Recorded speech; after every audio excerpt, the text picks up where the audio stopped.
Hello बच्चों, तो आज मैं एक इम्पॉर्टेंट क्वेश्चन को लेके आया हूँ जो कि एनसीईआरटी में आपको ढूंढ कर भी नहीं मिलेगा। इस क्वेश्चन को आपको करना है क्योंकि ये बोर्ड में काफ़ी बार पूछा भी गया है और प्री बोर्ड जैसे क्वेश्चन पेपर्स में काफ़ी बार देखने को मिला है। तो आइए स्टार्ट करते हैं इस क्वेश्चन को। मैं टोपा लगाया हूँ, स्टार्ट करते हैं इसको टोपा टेक्निक से। ठीक है, स्टार्ट करते हैं। Through the mid point of M of the side C D. C D एक साइड है जिस पर एम क्या है, मिड पॉइंट है। ऑफ ए पैरेललोग्राम एबीसीडी, ये एबीसीडी क्या है, एक पैरेललोग्राम है। ठीक है, तो आपको प्रॉपर्टीज ऑफ पैरेललोग्राम मालूम होनी चाहिए कि opposite sides are equal, opposite sides are parallel, opposite angles are equal, ये सारी चीज़ें मालूम होनी चाहिए। Diagonal bisect each other. ठीक, अब इसके बाद है the lines B M is drawn. अब बी एम को मैंने ड्रॉन कर दिया, ये मैंने बी एम ड्रॉ कर दिया। ठीक है, इंटरसेक्टिंग ए सी, इंटरसेक्टिंग ए सी, अच्छा ए सी डायगोनल है उसको इंटरसेक्ट कर रही है। Okay, intersect A C in L, तो इन एल तो मतलब यहाँ पर एल लाइन है। ठीक है, मतलब ये इंटरसेक्ट जिस पॉइंट पर कर रही है उसको एल बोलेंगे। A D produce to E, A D को प्रोड्यूस कर दिया गया है ई तक, ये ई तक प्रोड्यूस कर दिया गया है। ठीक है, अब बोल रहा है कि ई एल, ई एल का है, अच्छा ई एल, अच्छा ज्वाइन करना पड़ेगा इसको। तो ई एल जो है वो 2BL के बराबर है, 2BL। ठीक है, तो बहुत ही इंपॉर्टेंट क्वेश्चन है, 2BL आप कैसे प्रूफ करेंगे, आइए स्टार्ट करते हैं। तो सबसे पहले हमको क्या दे रखा है वो लिखेंगे। तो ABCD इज अ पैरेललोग्राम। ठीक है, and M is the mid point of mid point, M is the mid point of BE। क्या BE का मिड पॉइंट है? नहीं, BE का क्यों है, CD का। M is the mid point of CD। ठीक है, देखिए M CD का मिड पॉइंट है और ABCD आपका क्या है, एक पैरेललोग्राम है। तो स्टार्ट करते हैं। ठीक है, कमबैक पे आ गए हम। तो अब इसका सॉल्यूशन हमको मालूम है कि सबसे पहले हम ट्राइंगल को प्रूफ करेंगे, एक ये वाला ट्राइंगल और एक ये वाला ट्राइंगल। ठीक है, तो हम देखेंगे इन ट्राइंगल, फटाफट कॉन्सेप्ट पर आते हैं। BMC एंड इधर से कौन सा है, अगर इधर से BMC है तो इधर से EMD, EMD क्या कर रहे हैं हम, कॉन्ग्रेंट प्रूफ करेंगे। ठीक है, तो यहां पर हमको मालूम है कि ये वाला एंगल, एंगल 1 एंगल 2 के इक्वल होगा। ठीक है, क्यों होगा, क्योंकि भाई ये वाली लाइन इस लाइन के क्या होगी, पैरेलल होगी। सिंपल सी बात है, क्यों पैरेलल होगी, हमको मालूम है ABCD क्या है, पैरेललोग्राम है। तो पैरेललोग्राम की अपोजिट साइड्स क्या होती हैं, इक्वल। जब AD को ही प्रोड्यूस किया गया ई तक, तो जब ये AD पैरेलल है इसके, तो DE भी क्या होगी, इसके पैरेलल होगी। और जब DE पैरेलल है इसके, तो ये क्या बनना है, एक Z, और Z जब भी बनता है तो हम कौन सा एंगल बोलते हैं उसको, अल्टरनेट एंगल बोलते हैं। यहाँ पर देखिए DEBC Z बन गया। तो यहां पर हमको मालूम है angle A1 equals to angle 2, angle 1 equals to angle 2 alternate angle. ठीक है, उसके बाद हमको मालूम है कि ये वाला एंगल इस एंगल के इक्वल होगा, एंगल 3 इक्वल्स टू एंगल 4। क्या, एंगल 3 इक्वल्स टू एंगल 4, ये भी क्या होगा, अल्टरनेट एंगल। कौन सा एंगल, अल्टरनेट एंगल। क्यों, क्योंकि एंगल 3 जो है वो एंगल 4 के क्या है, इक्वल है। इसमें यहाँ पर देखिए Z बनना है। ठीक, तो ये 3 और 4 आपस में क्या होगा, इक्वल होगा। उसके बाद हमको मालूम है कि ये मिड पॉइंट है और मिड पॉइंट पे DM और MC आपस में क्या होगा, इक्वल होगा। तो DM और MC आपस में इक्वल होगा क्योंकि M is the mid point of DC, M is the mid point of DC। तो ये M मिड पॉइंट है, इसलिए ये दोनों आपस में क्या हो गई हैं, इक्वल हो गई हैं साइड्स।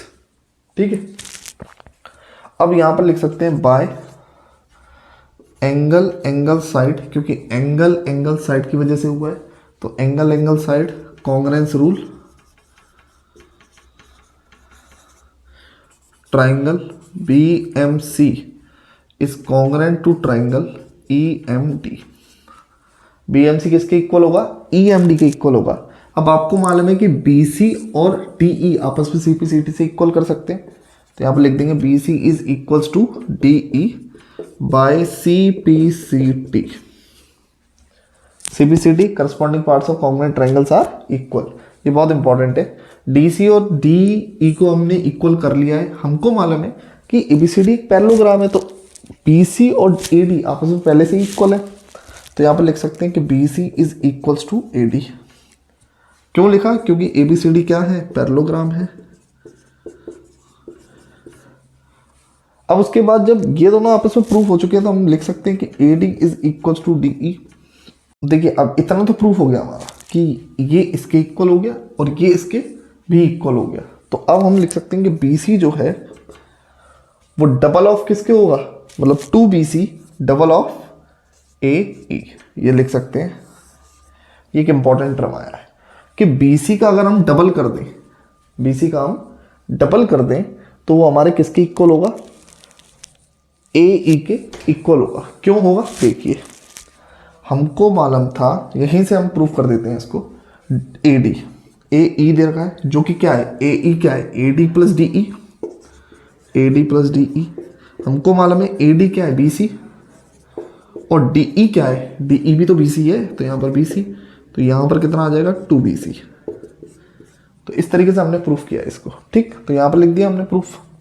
अब इसके बाद जब ये प्रूफ हो गया, ये पूरा इसका प्रूफ है, जब ये प्रूफ हो गया तो अब हम लेंगे सिमिलैरिटी।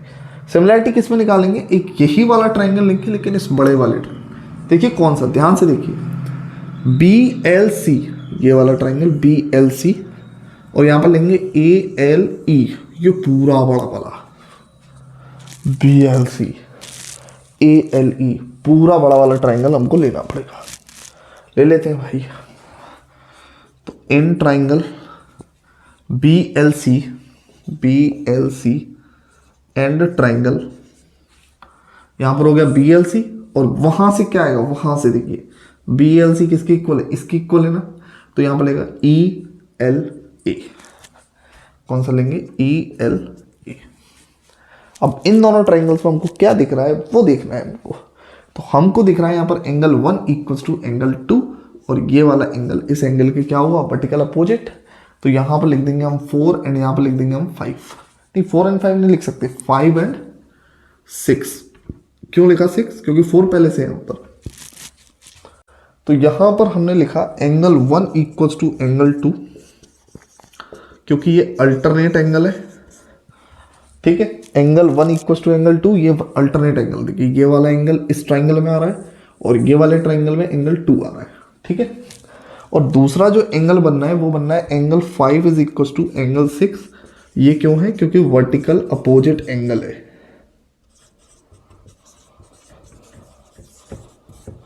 एक हमारा हो गया अल्टरनेट एंगल, एक हो गया हमारा वर्टिकल अपोजिट एंगल।